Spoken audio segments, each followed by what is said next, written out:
About doing? Cruising down the street in my 6'4". Hey, that was dope, eh? That shit was dope, man. You a genius. What's N.W.A stand for anyway? No whites allowed? Something like that? No. Niggas with attitudes. Straight Outta Compton, crazy motherfucker named Ice Cube. From the gang called niggas with attitude. Welcome everybody to a Nerd Native Thoughts review. Native Thoughts is here reviewing Nerd summer tempo movie, but it's almost by the end of summer, so now it's August. But before I go on with the review, if you are listening to the exact same audio review on Soundcloud Native Thoughts, you can watch the exact same video review on YouTube Native Thoughts. Vice versa, if you are watching this on YouTube and you don't have time to look at the screen, you have time to just go around, listen to my beautiful voice, and not that beautiful, but on SoundCloud Native Thoughts. Let's get back to the review. Movie that I am excited about, was excited, is kind of a late review. I've been busy. I haven't had enough time to do everything on constant, but it's a late review. But a movie I was excited about because I am a big fan of hip hop. I grew up with mostly hip hop as much as I did with rock, and stuff like that. And it's N.W.A, the biopic of N.W.A called Straight Outta Compton, telling the story of Eazy-E, Dr. Dre, Ice Cube, DJ Yella, and MC Ren. Well, kind of, but it's mostly about Eazy-E and Dre and Cube. But the movie is the biopic of N.W.A, who influenced the whole gangster rap. They publicized the whole idea of you could rap about your street life, you could rap about the brutal life that you have, the brutal life that you lead, that was happening in Los Angeles in the late 80s going on to the early 90s. And the whole police brutality really is an influence on N.W.A.'s life. Like the song with Fuck the Police, which is a great song. I mean, I'm not gonna say fuck the police, but you never know. The movie starts out with just pretty much showing this Dre, trying to give his life in the whole. I forgot the group. He was in a little group, in the DJ group, and it was mostly all about R&B and stuff like that. In which he is friends with Cube. Cube being like a poetic type, he's always writing wherever he does. He always has a mind of his own to speak. And you have the story of Eazy-E, who is the gangster, who is the thug, but who is the one that's going to fund them the money into becoming the power group that they are. Who never is a rapper. He's just about the uh, business equities of the group. Then you have MC Ren and DJ Yellow, who's just all around. I feel bad for those guys, but however, the movie. Here's the thing.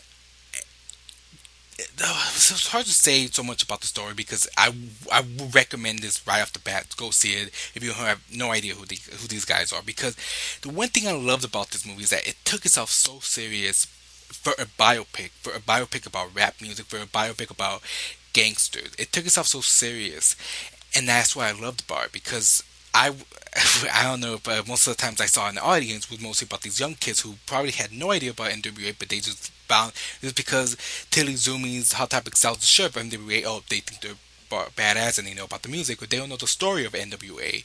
Or they do research and stuff, shit like that. Unlike they grew up with it, But then you have older people. The one thing that I love about this film is that the crowd was really, fucked the most. The crowd was really mostly like, oh, it's gonna be about this gangster shit. It's gonna be like a Project X. It's gonna be laughter. It's gonna be gangster. No, the movie really said, no, this is some serious shit. We're gonna talk about racial commentary on America during the 80s and early 90s, and then we're gonna show you some shit that you want to see. Cube being portrayed by Ice Cube's son, O'Shea Jackson. Then you have Dr. Dre. You're gonna have the typical stuff. You're gonna have the stuff that you learn from reading and learn from interviews, and that's what I really love about this movie, is that it's so serious, and it's artistically in the way of that it's a biopic, but it's about the time of the era that they're in there. If this group wasn't as popular, I think it could have still worked as just a movie, like a movie such as Selma, or a movie such as 12 Years a Slave, and that, about a social commentary about that time in that era that is still relevant to this day.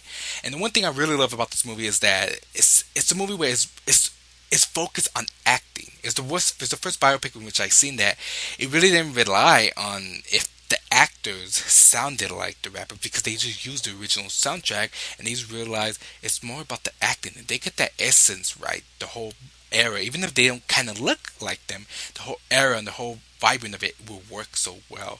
But as for the movie, I mean, I like it a lot. I'm saying great things about it, but here's the thing: the first half is amazing. The second half, that was when you get into '90s, those late '90s characters, and when you start seeing characters that pop up.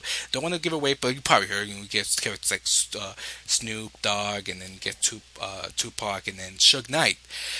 Those is okay, but by the end, it differs back and forth between that cameo, the stuff that you've seen or heard about, and then it goes back into being that cheesiness thing. Here's the thing about this movie: it has its cliches and it has its cheesiness, but it's not hamming it down, the cheese. It's not giving us so much cheese and to me like huh. It's making it more like, oh, here's the thing for you guys who are fans, and it's appreciated. One of the biggest thing that I had was the ending of the movie. The ending ends up with like it ends like in a way if it would end to a movie that would be a follow up, and you kind of was like, I want to see more, but what happens, if you follow these characters. Another thing about really like the movies is the performance on this is amazing. Paul Giamatti, I think, is great. I'm saying so much like if I really love this movie, but the thing is, I'm gonna give my verdict right now. The thing is that I really liked it a lot. Is it gonna be my favorite there? Favorite movie of the year? It's up there. It's up my most entertaining movie, the most exciting movie that expected my excitement, and it made it greater than what it was. My excitement was high, and it stayed high, and it there. I mean, the ending I could have done well. It could have been a stronger ending, but you had a strong beginning. The most powerful scenes are the police brutality scenes and the friendship scene between them. The scene that they're really caring about them. Even when they betray each other, you kind of feel bad because you saw these guys grow up to be great friends and great, comrades and great ensemble piece of a group. And even when you have characters like MC Ren or DJ Yella, it's still kind of like, okay, they're not on the screen there, but the few times that they are shown and established in the movie, it works well. They have the funniest scenes. Same with Eazy-E, O'Shea Jackson, Ice Cube. Some of the ones, the most surprising actors are the main ones, which the guys who play Eazy-E, Ice Cube, and Dr. Dre. I mean, like I said, the movie is great. I like it a lot, and it's entertaining. And I would say watch this at the movies and watch this. I mean, it's a for sure buy it. Buy it if you love this movie. I think you will establish the love for it because this is the first time I ever see a movie in which everything you ever read about, everything you ever seen in the behind the music. Frequently, they do change things for publication while you're watching those interviews. But have you ever seen any documentary about them, any interviews, any reviews, any whatever? It's like you're watching a book version of it on the screen. It's the perfect existence of not too much. Most Hollywoodize it, but it's so much of a great take on it, and it's the most accurate things I've ever seen in the movie of a biopic. And that's what I really loved about this movie is that I've seen the behind the music of N.W.A. I've seen documentary of N.W.A. It works well because I remember piece by piece of every interview worked well into this film, and there are some things that were cut off I wish it could have shown, but I think as a movie is a great piece. I think it's really entertaining. It's right there with one of my favorites. It's that ending really bugged me out, but if it had a strong ending, I would have loved it. But I really liked it. I would recommend it, highly recommend it. Watch it, buy it, doesn't matter. If you like the music, I would say you like it. If you were expecting something more of a fuckboyish, then that's you. But I think as a movie, it's the right as a proper great biopic. It could have been the best biopic of that genre that could have been, and it's the only one, but it worked well, and I liked it a lot, and that's all I have to say about this. And this is Native Thoughts saying I'm out. Hope you guys like my review. Hope you guys like, follow, subscribe, go listen to my reviews on SoundCloud, go watch my reviews on YouTube. Hope you guys have a great day, good night, doesn't matter. Bye, everybody.